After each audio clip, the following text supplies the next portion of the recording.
Welcome to Logan Fields Podcast. Today, I'm talking to Megan Mays. Thanks for coming. Yeah, thanks for having me.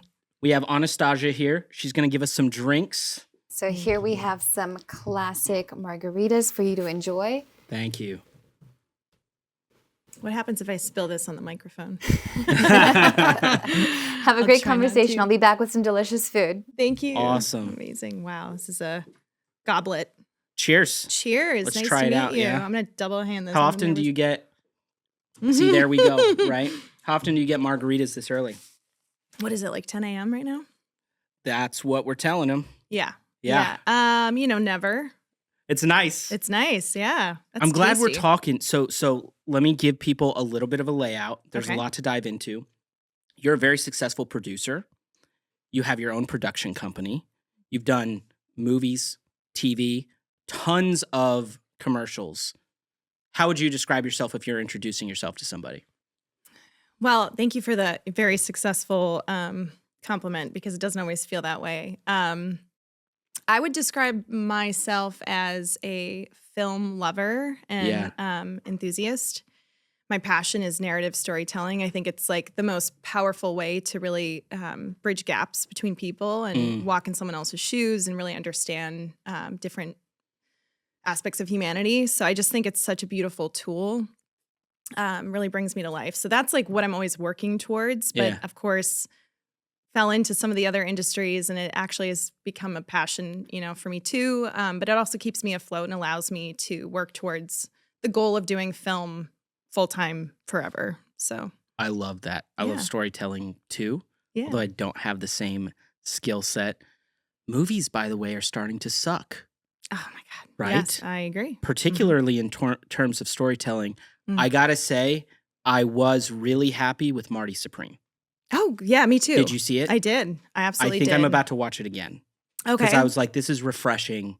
It's a good just story. Did you see Uncut Gems? No. Should I?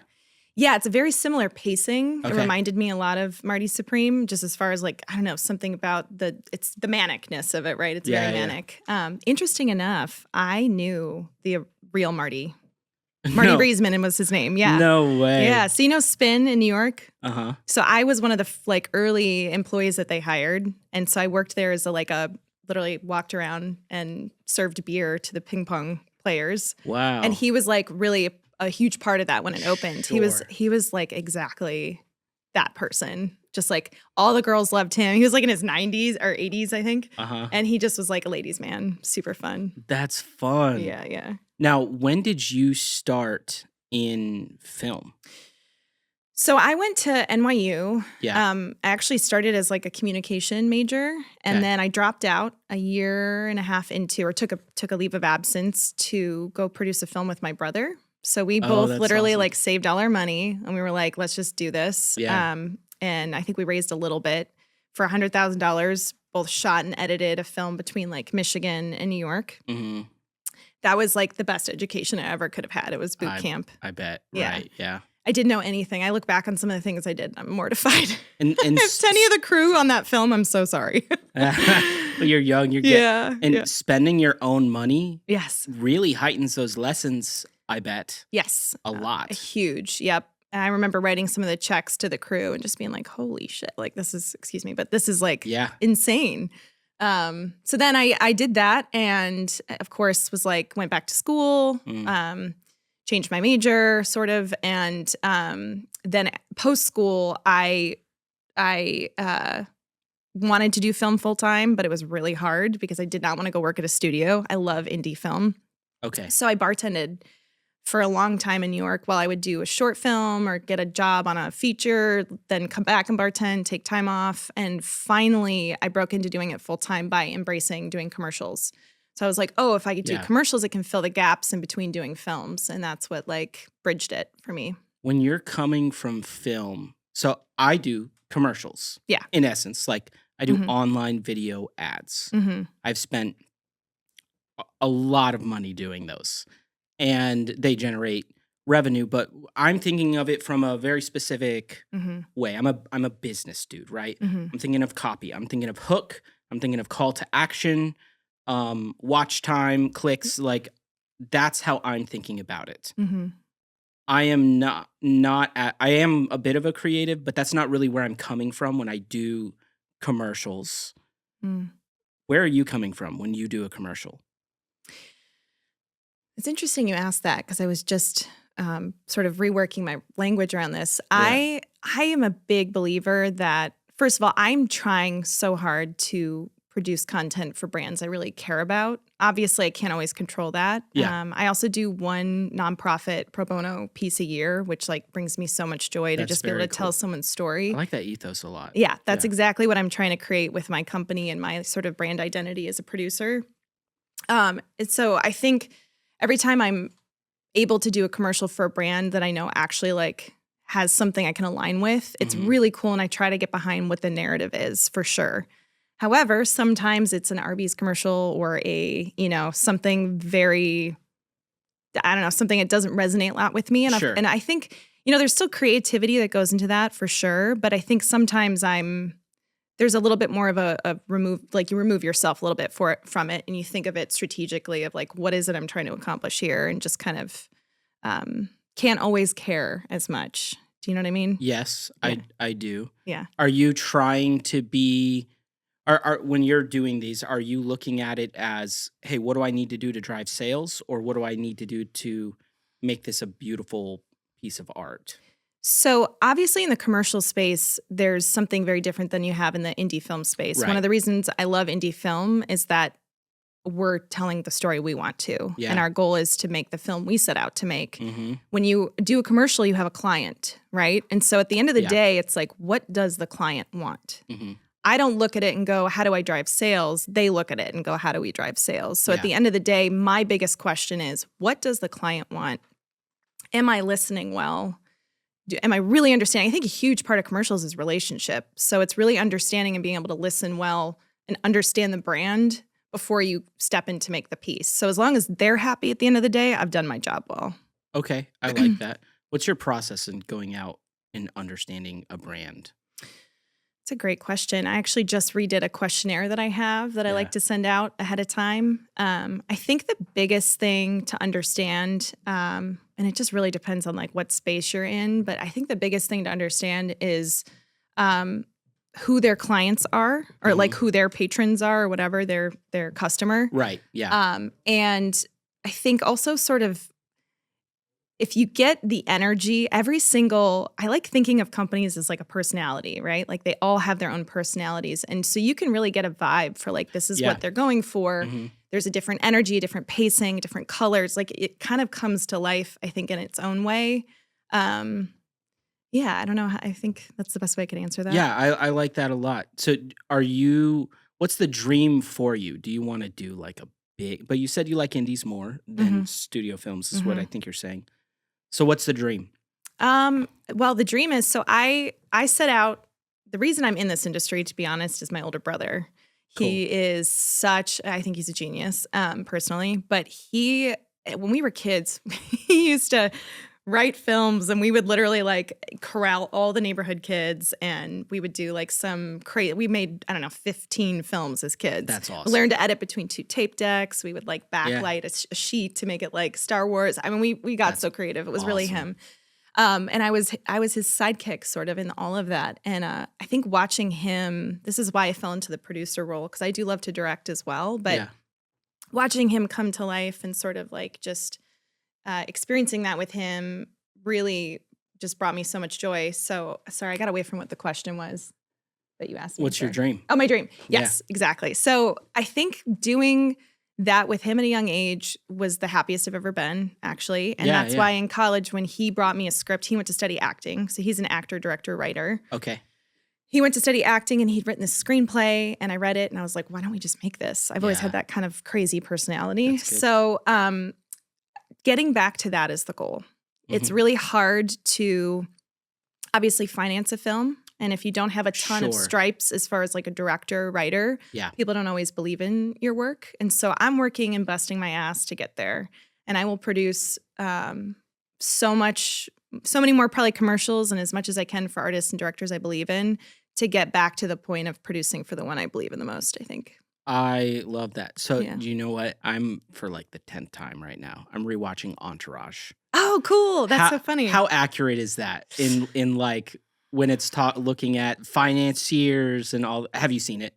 Okay, so I have not. And what's funny, and I won't name names, but one of my closest friends, his brother's married to one of the main actors, and I've met her many times. And like I said, I've heard all about the show. I've never watched it. I need to.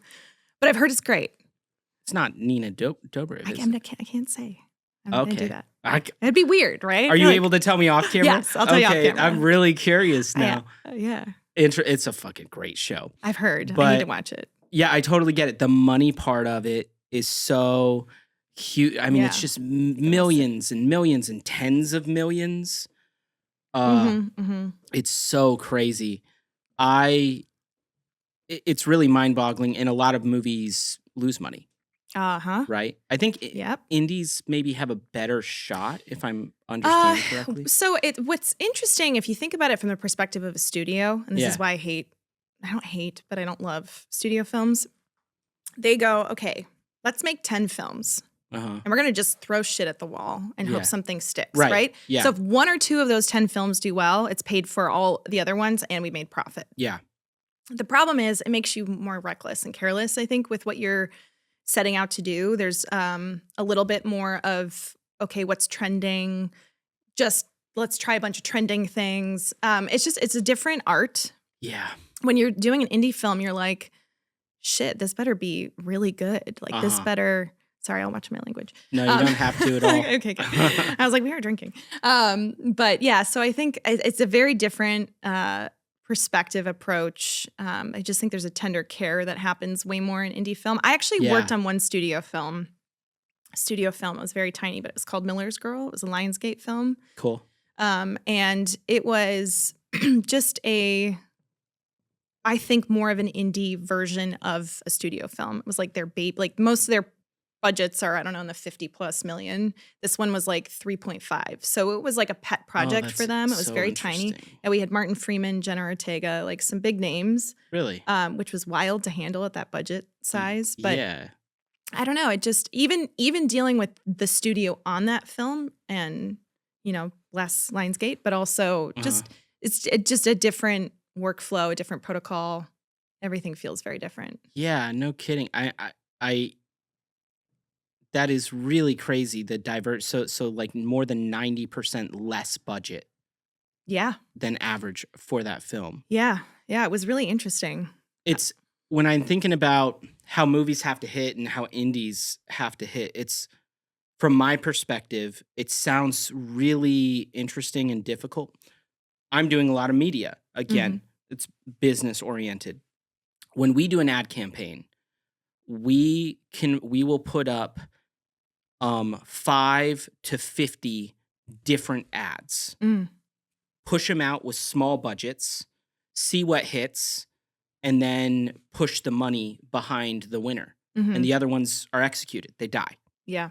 Right? And we're getting data. And then they fatigue after a few fucking weeks. It drives me just nuts. Oh, I hate it so much. It's just insane. And it's data, testing. But you can't like do that within a movie. You can't do that with Star Wars. Right? And with an indie, there's so much at stake for people. Right. So that must be difficult. How do you, and hey, maybe you don't, but I'm curious to hear your answer. I think if you said, hey, Logan, let's do this indie together. My temptation, even being a business dude who's inside of data, or I'd like to tell myself I am, that I have that discipline, I would be tempted to go with gut checks all the time, which business has shown me is not really the way to make good decisions. Right. But are you trying to be data driven, or are you just like, here's the artist, here's Megan the artist, let's see if it works? What's your approach on that? Great question. I think so far definitely have not been data driven. Yeah. And this is, transparently, I've had more success in my commercial work than I have, I would say, in my narrative work. You've also had the commercials give the opportunity for more reps. Yeah, exactly. Yep. I think to me, the data approach to filmmaking is depressing. It does remove a little bit of the sort of, I mean, it's storytelling in a way has to come from the heart. Yeah. And when you start, it's the same. Here's a great example, actually, because I've built, I don't know, probably 30 plus film budgets. I do it for maybe more, actually. But I get asked all the time to do budgets for films I'm not going to be a part of. So I've had people come to me and say, hey, here's a concept I have. What would it take for me to do this for $3 million? And can you give me the parameters before I write the script? I hate that idea of like writing for a budget. Now, listen, we all do it. It's something in the industry where you go, okay, I'm going to write a $1 million film. Like you kind of keep that in the back of your mind. But if the whole entire time you're writing, you go to write a scene and you go, wait, I can't have a car accident. That's going to cost X amount. Okay, Yeah. scratch that. Uh-huh. You start making decisions like that. And I think you lose the heart of the story. I get it. And so I think it's the Yeah. same thing when you're thinking about data, when you're doing those gut checks and stuff. I think definitely it takes a village. When you're on a good set, a good, healthy set, Mm-hmm. and you have a healthy director, obviously the director has a vision and they can be stubborn, Yeah. but there should be a healthy communication with good producers, more Mhm. than one. They're looking out for the director, for the story, for the integrity of it, that come together and will sort of course correct. But I think it has to come from an authentic place. Yeah, I totally get that. And that's where the soul is. So as a producer, when when you walk in here, are you trying to calculate how much this costs to get done? No, Does that I go through wasn't. your mind? I wasn't actually at all. Okay. No. You know, it's interesting. I laugh at this. I have a coach. I'm a big fan of coaching. Love it. I did therapy for years, and then I have a mindfulness coach. Yeah. I call her mindful. She's mindfulness / professional coach, but she laughs all the time that I'm doing budgets, because if you look at my personality type and like what drives me, it was Yeah. never numbers. It was never. But I was so passionate about what I wanted to do that I was like, I need to learn this. And Mastery is your drive, isn't it? mastery. Yeah. Absolutely. I can see that. So, I mean, and I feel that way in film, especially when you want to produce, and especially in indie. The more you know about each department, the better equipped you will be. So I've done art department. I've been a grip before. I mean, like I've done Yeah. all the roles almost in a film, except for maybe sound. So I think like, yeah, diversifying your knowledge helps. But the budget thing is like, I mean, I love it because it's a way that I can champion artists. So it's worth it to me. I like that a lot. Yeah. If you were to guess, how much do you think this is cost for me to do this episode or this day? How much do you think this costs? We'll test your chops Hold on. right here. Okay. Well, okay, but see, there would be some really important questions here I have to think about, like whether Okay. you own the equipment or you're renting, which I would This is assume you owned. owned. Yep. Okay. By and the then studio. By the Yeah. studio. Uh-huh. Oh, so are you paying? Like, is it your own studio? or Jada you're- is my okay. assistant. She Yeah. is staff at the Yeah. App Guys, Okay. my So company. I would say Everybody else is studio. Yeah. studio. Okay. I would say maybe somewhere in the range of $5,000 to $12,000, which is big range. I know. That's a big range. So for Let's say 5 to 8. that's a good guess. So for the day, which Yeah. I am recording more than one in a day, it's about 10 that I spent. Okay. So I was thinking for me. Yeah. So yeah. Yeah, Yeah. that's a pretty good Estimate? Uh-huh. Okay. It's expensive to do, isn't it? And so upgrading content and then movies are a totally different thing. Like you said, if I were to want to do a fun or funny or interesting video with a car wreck, Mm-hmm. it would be like a once a year thing, Yeah. maybe, Yeah. because the budget to do the fucking Astronomical. 20-second car wreck. Yeah. Yeah. I mean, how interesting to deal with. Do you have like financiers on your back during this whole process? Yes. Depending. Oh, what's Depends. that like? Depends on the project. It's annoying if they aren't from the film industry, which happens a lot in indie. So there's a different a Right. misconception about things. There's a different approach. Like, okay, so let's say we have somebody who's a businessman and they're used to like, this is the protocol, this is how budgets work, this is how reporting works. Mhm. And you get on an indie film. And I'm in charge. And I'm in charge. Yep. And you get on an indie film, and especially if they come to set and they're going, why is that person standing there? And what, blah, blah, blah, blah, blah. And what they don't realize is that we just function differently. Mhm. Film functions differently. And at the end of the day, you start cutting corners and you risk safety. It's a big deal. People Okay. die on sets. It's a big Yeah. deal. And so I've had, financiers criticize, why a stunt or certain things are costing what they are and wanting to cut corners. And it's like, you just don't. Uh-huh. You have to cut. There's obviously, sure, we can be strategic and not overspend, but there are corners you just don't cut. Yeah. Yeah, that totally makes sense. Have you dealt with stuff very often that is unreleased? It just Yeah. doesn't see the light of day. Oh, yeah. How's that feel? What's that? Sucks. It Yeah. really sucks. I've done 2 whole features that never got completed. But that was partly because I was not the lead producer on that. So at a certain point, it's out of my hands. Yeah. And on those in particular, I would say it was more line producing, but I was wearing multiple hats as you do when you're on an indie film. But you have to let it go. I learned something from it. I met amazing Sure. crew. Yeah. I learned what not to do. You got and paid. you move on. Yeah. Yeah. Sometimes you don't. No, I'm just kidding. Okay. No, I did get paid. That's good. Yeah, I bet sometimes people don't. Why do you not prefer studio films? Just the bureaucracy of it all? Yeah, I think it goes back to that point I made about things not sticking, or basically just try, it's like let me try as many things as I can until one's successful. It's just the lack of care and I would actually say waste. Like if you want to really look at films that are wasteful, it would disgust you, I think, if you were to see even just the amount of like water bottles and food that's thrown away. There's Sure. some companies are getting better. Some studios are getting better. Yeah. There's actually like a whole position that exists, or like a whole department for like what's it called?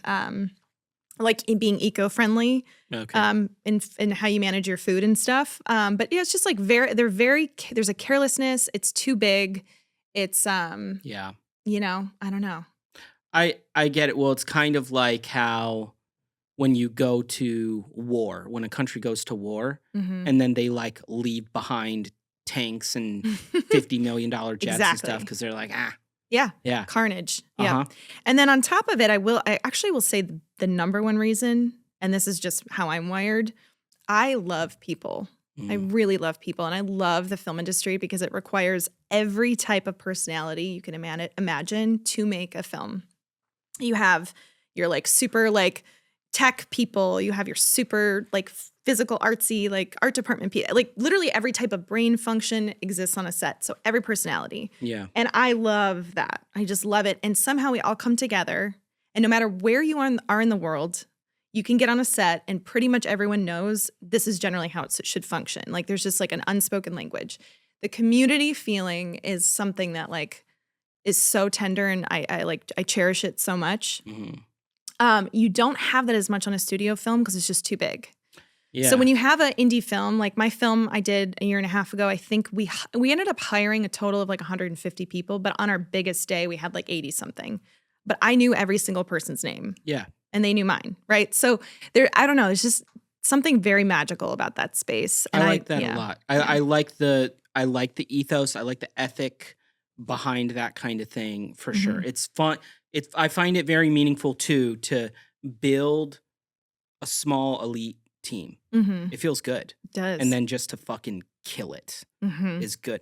What are some things in big film? Like say if I were to see what's happening when they film Avengers, where I'd be like, what are you doing? Like with spending or something. What's something that would be just outrageous that comes up in some of these huge films?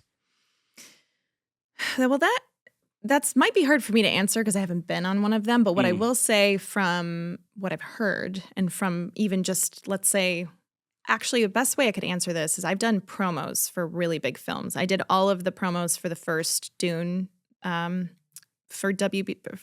film.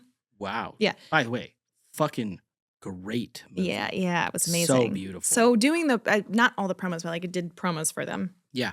Doing the promos, it was really interesting at that time because we were during the heat of the pandemic. And so I had remote shoots happening where like I wouldn't be in London, but I would have a whole team local there that would go. And so I'm like on Zoom producing, from afar, all of that. And we had like, I don't know, 10 different countries, I think, or something crazy that we shot in because everyone was all over the world.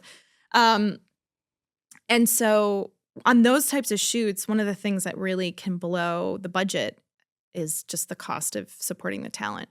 So like if you look at, not just the talent themselves, but their team, all the mouths to feed, the trailers they need, the writer sometimes. Oh my gosh. I've had writers be like, that's really insane. My secret question is like, what's a crazy writer story? Oh my gosh. Okay. So I have one, but I'm not going to name names or the project because I can't. That would be like, but I'll just say that this was a female that her father is also a famous person. Okay. And I did a piece with her in New York. And it was just the most hysterical thing because we had like already gotten a green room space for her to get ready in. Yeah. And she was in town, so she's staying at a really nice hotel that we're paying for.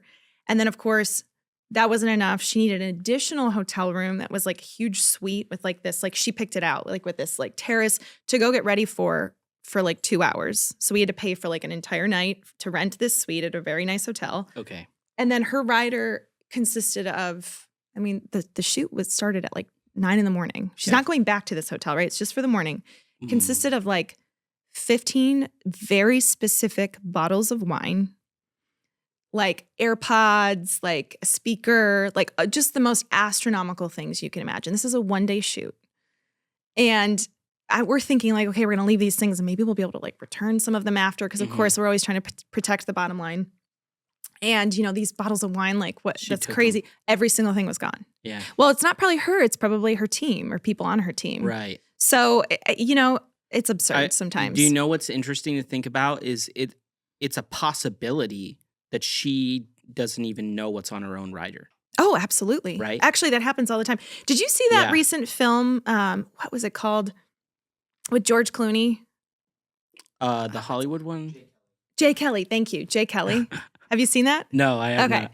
It's actually, it's definitely cheesy in ways, but it also kind of touched me. I think you should watch it. I don't know. It's like, I love hate. But it's so funny because in that movie, he doesn't realize that he's like, why is there always cheesecake everywhere I go? And it's like, it's been on his rider for like 20 years and he had no idea. Oh, that's hilarious. Yeah. When I think it happens. Yeah. When your team's doing stuff for you, like, this is a very different scenario, but at my company, we have about 50 people on staff. My COO has the most direct reports. I have like 4. Okay. I don't deal with a ton of people day to day. I'm more the like creative and vision side of things, like the business growth side of things. Sounds great. It is. I love it. Yeah. There's SOPs that I've never seen. And that's awesome. But yeah, I can see how when you have a team, certain things could be done and other people are like, look at this asshole. Yeah. Right? But I will say, and this is just like my experience so far, because I've done a lot of these types of shoots where it's like name talent. Oftentimes, those things really do reflect who you're going to work with. So like you'll get that writer and that person will show up and they are incredibly like high like, what's the word? High maintenance? High maintenance, yeah. Like just kind of demanding a lot, difficult, not friendly. However, I have learned, oddly enough, how friendly their teams are often determines how friendly they will be. So if they're, I totally believe that. But this is weird. If their team is really harsh and like critical and like protective, it's more likely they're really nice. And I think it's because they know that they're so nice that they have to be like the bully to protect them. Like if the talent's overly friendly. Does that make sense? Yeah. Whereas if the talent is like kind of a bull, a lot of times their teams are really nice because they're like trying to like prepare and soften the blow of like what it's going to be like to work with them. So that's so really weird. Yeah, that's interesting. And that makes sense. Do you know where my mind went when you said that? Where? My mind went when you talked about a nice person being surrounded by people that are more harsh, is that person's being taken advantage of by people. Exactly. Is really where my mind went. That's right. Correct. Oh, that's so interesting. How do you deal with and maybe win over and have the level of control you need as a leader with high maintenance people? Oh, man. Well, I've had some very interesting experiences. I bet, yeah. I had an experience not long ago where I had a very difficult situation. It was towards the end of a shoot of a feature where we were doing overnights. So we were all very tired. Yeah. And we got towards the end of the shoot. And again, without naming names or saying too much detail, I'll just say that this person was asking for something that was like beyond the capacity of our crew at the time to manage, because we're indie. We're like, but we have name actors who are like experienced. And I understand he wanted something. And so, of course, late at night, stress of communication and just busy, I had to go over and communicate, like, we can't provide this at this moment, and ask if everything's okay. Mm-hmm. And seemed like the conversation went well. Yeah. I left. And then a little while later, I was like summoned to his green room and basically was threatened to like, hey, because of this, I'm going to shut down the shoot, or I'm going to not come back to set for multiple hours. This was the primary talent? One of them. Yeah. Exactly. He walked off in the middle of a scene too. So, but which anyways, costs money. Yeah. Time is money. God. Every single minute. Are actors penalized for pulling shit like that? No. God. Well, because it should be like the NFL. Yeah. Right? I mean, sure, you could try and do that, but the bottom line is SAG, especially if it's SAG, is gonna usually side with the actor. It's gonna be difficult. You have obviously very interesting contractual things that can complicate the situation. No one wants to get in a legal battle. Right. But what I will say is we had a conversation, talked it through. And I think my big thing I pointed out was like, listen, you can try and punish me right now and like say mean things about me, which he did. But the bottom line is you're punishing the crew right now because the later we get back to set, the later their night's going to be. We're doing overnights. We actually have a 1-day weekend this weekend, which is the only time we did that. And I was like, we're leading into that. So you're making their, 48-hour weekend, 30 some hours now. So I just kind of broke it down for him. I was like, you're not going to impact me. You're going to impact the crew. And I think the empathy came up and he was like, okay, and came back.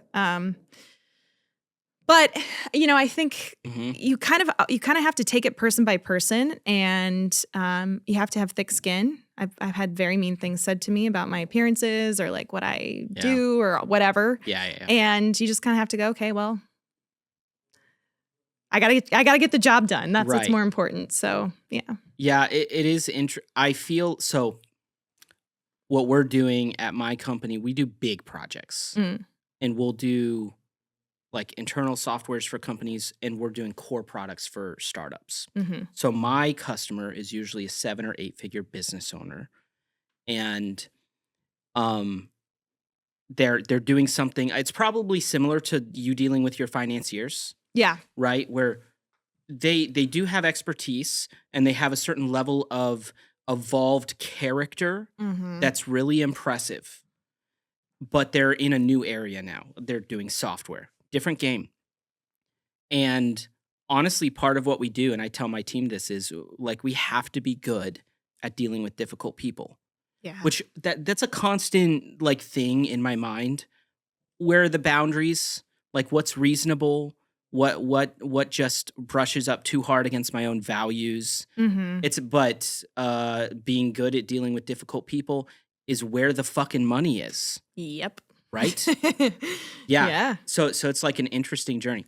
Let's talk about your business. So you started your own production company, which first, if I understand right, that can mean like 10 different things. Totally. What does it mean in your case? And actually, this is really funny because I've thought about starting a podcast for this, but I'm just going to make this announcement right now.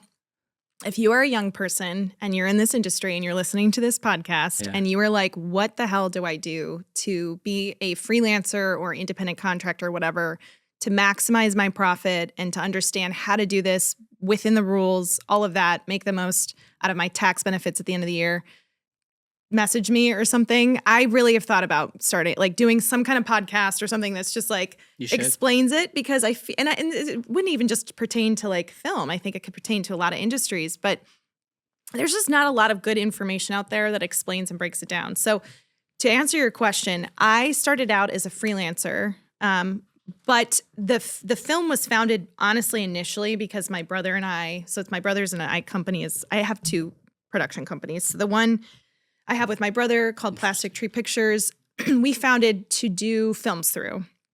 But what we ended up using it really primarily for a long time now was as a loan out to be able to freelance as producers or in the film space.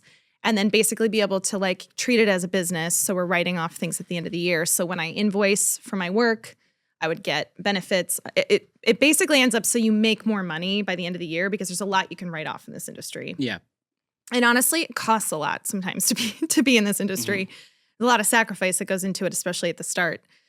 So that was the initial purpose of that company. We've done, some films. My goal is to do a lot more. But then I have another company that's a commercial company called Present Frame. I'm actually going through a rebranding right now. But the work there is primarily focused on commercial. It's definitely the space I'm making the most profit in. My goal has been to build that up to a point where I'm making so much money that I'm like, great, I have to make films. I love it. Yeah. Help me understand the business. Let's talk about the commercial side. Yeah. Help Sure. me understand the business. What is like a normal contract size for you doing a commercial? Man, it ranges. See, the thing is sometimes you go, is it worth it to take a really, really small, because especially with the social media stuff, like there's anything from broadcast commercial to branded content that goes on social media. That's all in the same umbrella of like commercial work, right? Yeah. And so you go sometimes like, is it worth it to do, like a $50,000 social media campaign? Like I get offers for those all the time. Yeah. Sometimes yes, because by the time you've actually broken it down, it's a lot easier to find savings, and I can be doing multiple of those at a time. It's less work, less stress, all of that. Versus like the $1 million to 500. Like I would say the average kind of commercial piece right now that I'm doing is somewhere in the $500,000 range. Yeah. But they kind of range from there upward to, I don't know, a couple million sometimes. And So I've worked as a freelance producer on bigger ones. But Sure. the bottom line is sometimes on those, the ask is so high that your margin to make profit, or you end up even dipping into what your fee should be because Right. it's just so much being asked. So it just ranges. But Okay. Yeah. I'd love to understand this like industry a bit yeah, more. yeah. Let's take a 500 for your production company. Let's Yeah. take a $500,000 contract. Mhm. And it's so interesting coming from the business world. Mm-hmm. Like, I spend on my content, and I spend more than almost anybody you've met on content from business. Love it. Like- Smart. But I spend all in like less than $500,000 a year, 400 Mm, all in mm. ads. And yeah, so most people aren't doing that. Mm-hmm. That may not include ad spend necessarily, but still, like On on content. creative, Yeah. And I'm including ancillary things. I'm including the travel and stuff, and doing that a bit nicer and stuff like that. But so you say 500, you're like, yeah, sometimes that's a little bit low. Like, God damn. Let's talk 500. 500 contract comes to you. How long is it taking you to service that? Well, and let me be specific because in my space, I know that like there's, there are certain companies that like their goal is to get like a contract that's sort of ongoing with a company. I don't do those. Mine is specific project by project base. So like at least to date. So like if I'm going to do a commercial, it's one project. Okay. So like the $500,000 commercial would It's be one commercial. sometimes 1 or 2 or 3 shoot days, depending. Usually Okay. it's not more than that. Yeah. Maybe the longest I've ever done was 4. Okay. And then, you have maybe as like a lead in time, starting to talk about it, bit on it, that kind of stuff. You have maybe 4 weeks. You shoot for a week, and then you have like a week of wrap. Love it. What's on average your net on 500 would be? That's a really hard question because it also depends on every company has like their sort of protocol. So like Yeah. some companies are like, we do not accept any production fees that are more than 10% or 8%. So your production fee is X amount of the budget. So let's say it's Okay. 500,000 and my fee is 10%, that's $50K. But it sometimes could be 15% or it could be 8%. The other thing to note, and I think people forget this, is there are a lot of costs that come to play. That's in exactly. I was managing. about to go there. Yeah. And also, when you really want to make the client happy, sometimes you go, shoot, I need to dip into this to make this Are the you best. holding paper on these? Like, are you Are you getting money up front, or are you like doing a net 60 or? A lot of times it's net 90 now. Jesus Christ, but man. They're yeah. But sometimes they give, and I would say more often than not, it's a 50% upfront. But sometimes you run into situations where they can't or they won't. See, can I argue with you for a minute? Yeah, sure. As like a business dude? Yeah. Or I'm more arguing with the industry. Like, Yeah. I just literally got irritated hearing this. Yeah. Because here's what's coming into my mind. If I had to run this business, and let's just call it 10% gross margins. You said 10% is the fee. So that's your gross margin. That's not your net margin. You're not putting that in your bank account. Right, exactly. And meaning that more than 90% of that 500,000 is going out to expenses, and they're only paying half up front sometimes, and the rest is net 90, and you're supposed to hold paper for $250,000 essentially for 3 months. Yeah. That fucking sucks. Well, what I will say is important to, first of all, and this is also an announcement to my colleagues, if you don't have the money, Yeah. I love all my colleagues and I love everybody, but if you don't have the money for half of it up front and you're committing to it, Yeah.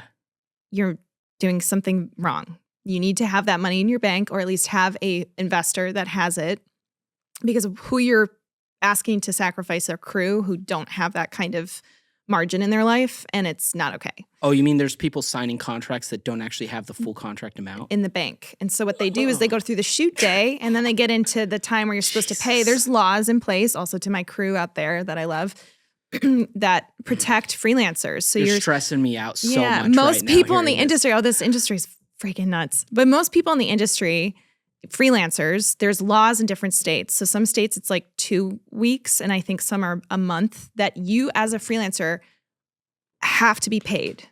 It's not, they can't say, unless you sign a contract, which you should not do, that says net 60, net 90. If you're in a relationship with someone and you really want to do it to support them, I get it. But like, there's a reason that those laws are in place to protect the workers, right? So if you don't have the money in the bank, you shouldn't sign for something that you don't have the money for up front. No shit. But also, and this isn't to be like super harsh, because I understand starting a bit, like doing all this stuff is confusing sometimes. What I will say is that the vendors a lot of the time are net 60 or net 90. So you don't necessarily always need a full half or even a full quarter up front, because what you can say is, okay, you look at it and you go, I at least need the money, the hard costs, right? The money to feed, pay the crew, the money to, pay the studio. Usually studios are not net 90. But there are a lot of other vendors that are down and willing, and it's the norm to do net 60, net 90. So as long as you know that, and you go into it knowing what you need up front, that's okay. That happens. I've done that all the time. Yeah. It's just a high barrier to entry, right? Yeah. I feel like I just see so many risk points. Huge. There. This is why this industry, it happens a lot. It's happened to me a ton. I've done pieces I never even got paid for when I was because I freelance produce still. Yeah. Do you want to hear a non-film guy's uneducated idea on how I would do this business? Yes, I would love to hear. Let's redo it. Yeah, let's redo it, man. So one of the things that completely changed now I'm doing big contracts for software, like 6 figures. Yeah. And it's usually 6 figures a year. It's typically ongoing. What changed my business, one of the probably top 3, and I'm in year 12 now, one of the top 3 best all-time business decisions I ever made. Now, nobody else does this. I have the advantage of being in a very niche industry that didn't have a lot of rules and expectations. So I can say, so people go, why do you do that? Because I'm fucking Logan. That's why. Like, I have a little bit more leeway to do stuff like that because there's not a bunch of pre-expectations set. That said, I went to weekly invoicing. 1 week ahead, not behind. Right.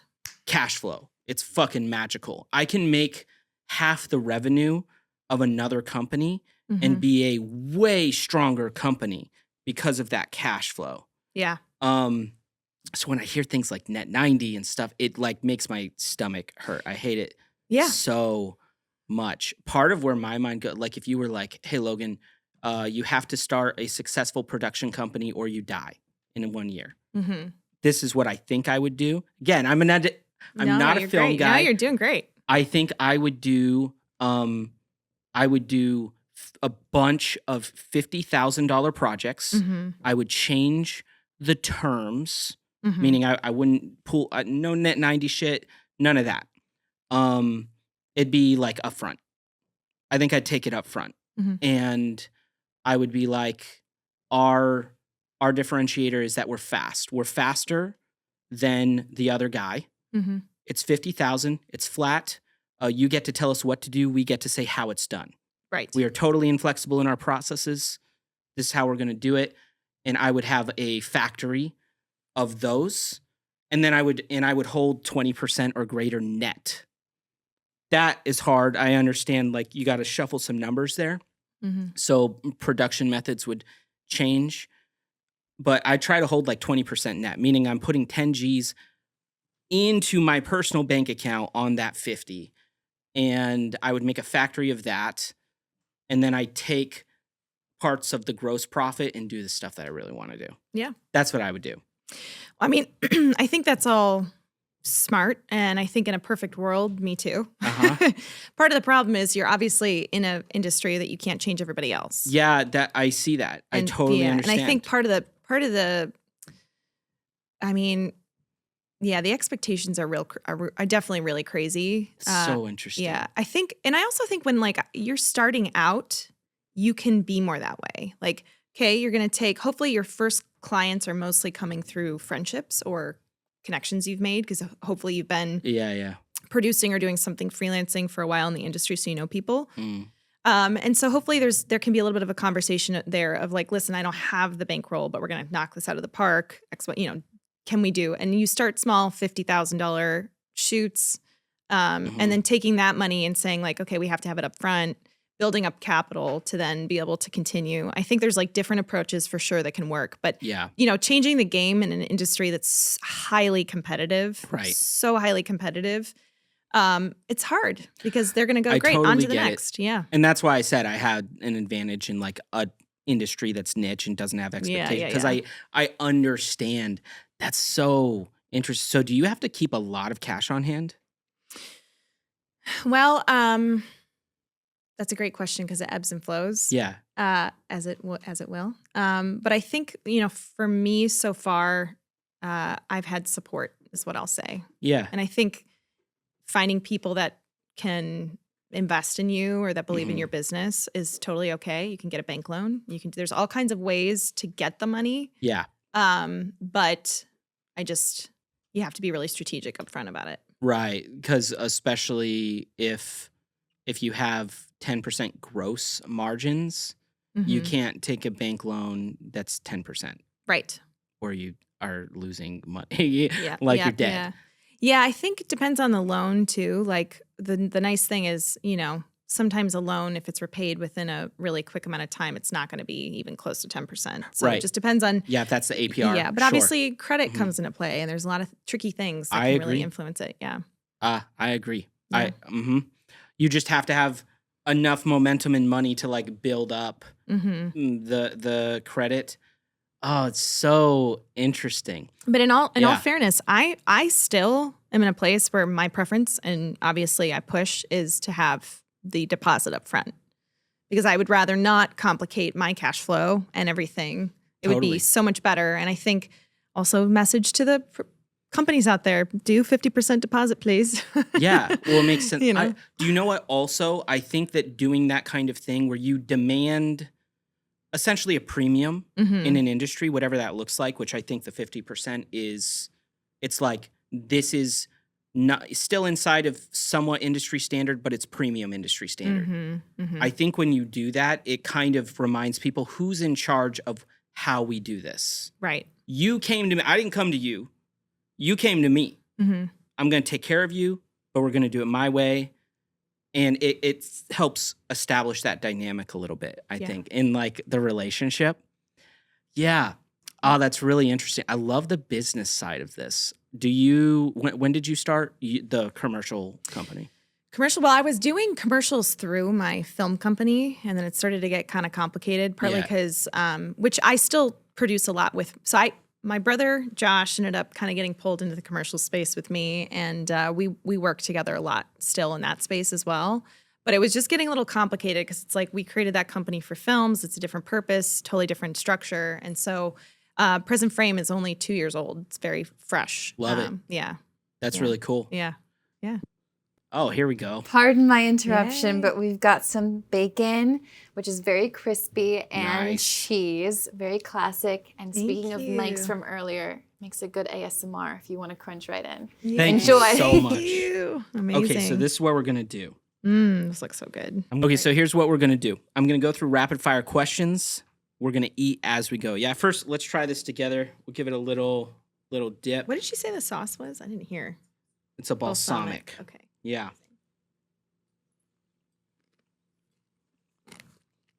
That's really good. Mm-hmm. I've actually never had bacon wrapped mozzarella before. Oh my God, that's so good. I love bacon. Me too. Are you Big ready fan. for this? Yeah, let's go. Coffee order when you're at 4 a.m. Cole. What's your coffee order? Early. Nitro cold brew. Yeah? Yeah. That you like the nitro. Yeah, it's like enough to like satisfy me, but I don't want food or any like calories in early because it can make me feel weird. I don't know. So it's like I like the iced coffee, any kind of iced coffee. Yeah. Yeah. I like that. With jet fuel. It gets you up, right? Oh yeah. Is it true? I don't know how, I'm trying to figure out how to ask this. Why did you break your nose 6 times? Oh my gosh. Okay, so my like rehearsed answer is always I have 2 brothers and a bunch of boy cousins I grew up with. But it's not really true because I don't think any of my nose breaks are from them. Actually, no. My teeth went through my tongue one time because my brother punched me. But that was we were acting. It was like, sorry, you're eating. You gotta do it for the show, right? Yeah, exactly. I was supposed to like put my head up, and he like missed my chin. Or he was supposed to miss my chin, and instead I forgot. He made contact, and then he broke his hand too. That's an expensive lesson in stunt acting. Yeah, it really was. Let's see. Okay, so I'm gonna rattle these off really quickly. Does that sound good? Yeah. Okay. Soccer ball kicked right in front of me to my nose. I was kicked in a kickboxing class that the girl went down at the wrong time, and so her foot connected with my nose as my head went down quickly. Yeah. I was in Sri Lanka, and this guy was starting a rickshaw and pulled his elbow back really quickly as I was being shoved into the rickshaw. That's also not where you I was in a wanted. taxi accident in New York City where I collided because I didn't have my seatbelt on. Wear your seatbelt. Yeah. With the like divider thing. I actually have a scar from that one. I should not have laughed at that. Ripped but... my no, it's kind of funny. And there are more. And this is and then one time I was doing also filming a video. Yeah. It was a music video we were making when I was a kid, and I was running towards the camera. I slipped on a rug and literally fell face forward into a bookshelf and hit my nose. Ow. And I'm definitely forgetting the one. There's always one I forget and I can't remember. Your face is just always in the way. Yeah. It's just You know what? Yeah, this should be like a life lesson. Actually, my motto lately, Yeah. it's really funny. I'm big into surfing, and I just was in Costa Rica, and I had this amazing surf coach because I'm trying to get better. And he kept saying to me, Megan, look where you want to go. Yeah. And I was really paranoid one day because I wanted to catch a wave, and there was a bunch of people in front of me that are like amateurs. I get really nervous in crowds sometimes because I don't want to hurt somebody. Yeah. And he was like, well, you're going to hit them. And I was like, what do you mean? And he's like, well, you're looking at them and you're focused on them, so that's where you're going to go. And so then he just kept saying to me, Megan, look where you want to go. So this should be a life lesson because clearly, like, I was looking at, looking at something and my nose keeps colliding. That's funny. But yeah, it hurt. No, All of those. You know, I lived in Hawaii for 8 years and I never surfed. You lived in Hawaii. What part? Oahu. Oh, I was in Oahu for 3 months, but I love it. Oh, it's fucking great. You were there for 3 months. That's actually where I kind of got into surfing.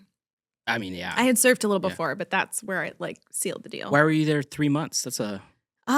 So I actually have, there's a couple of reasons, but primary reason is one of my good friends he grew up in Hawaii and he lived in New York for a long time. And so I'm one of those people in the pandemic who traveled when you weren't supposed to, but he lived there. He was in Hawaii, and it was like the winter after. So they had opened and like we did the whole proper testing and everything and went there. But we were supposed to, my husband and I, at the time we were dating, we were supposed to go there for 2 weeks. And we just canceled our return flight and stayed. I love that. because we were like, screw this. Isn't that amazing when you get to a point in life where you have that level of freedom? Yes. Like financial and time freedom. Yes. That's what it's fucking all about. Yep. All right, we're still going. What's your favorite movie of all time? Or maybe one of them. Maybe you don't have one that just is above all the rest. Maybe it's categories. What's one of your favorites? Well, you know what? I'm not going to say my favorite because I hate that in the sense of it changes, I feel like, on a dime. I don't know. I'm just very complicated. But I will say one that I've been talking about a lot that I just was talking about the other day. I absolutely love, and I think it's underrated, is it's a movie called The Father. Okay. Have you heard of it? No. It's with, and I'm going to do the thing that I do, Anthony Hopkins. Mm-hmm. And then what's the female actor who she was in The Favorite? She was in the Queen. Whatever. Someone thinks of it. Tell me. But that movie. Thank you. Yes, Coleman. She's amazing. I'm really bad with names. Terrible trait for my industry. But in the movie, first of all, it's a movie about Alzheimer's. And remember when I said earlier that like my favorite thing about storytelling is that it's like the best way ever you could actually walk in someone else's shoes, right? When we read a book, we're only reading something. When you hear a podcast, you're listening, but you're like seeing it. You're like, and all the storytelling elements that go into it really are immersive, right? And so in this film, I feel like it's the best representation of both what it would be like to experience Alzheimer's and what it would be like to be the child of somebody who's that's experiencing really it. interesting. You feel like it's a holistic perspective. Yes. And on top of it, man, my empathy for that. My grandfather passed away from dementia, but similar, experience. And I don't know, it just gave me a different perspective on what that must have been like because he got very grouchy at the end of his life. Yeah. And so in the movie, not just their experience, but also the way that the film is shot and my favorite aspect of the film entirely is the production design. If you watch it, I don't want to say anything because I don't want to give it away, but like pay attention to what's happening visually in the background in the set. Okay. It's a whole character in the film. And I just love that. I feel like the film executed so well in that ability to just make you understand what it's like to go through that. Yeah. Yeah. I like that a lot. I might have to check that one out. Yeah, it's really good. All right, we're almost done. Okay.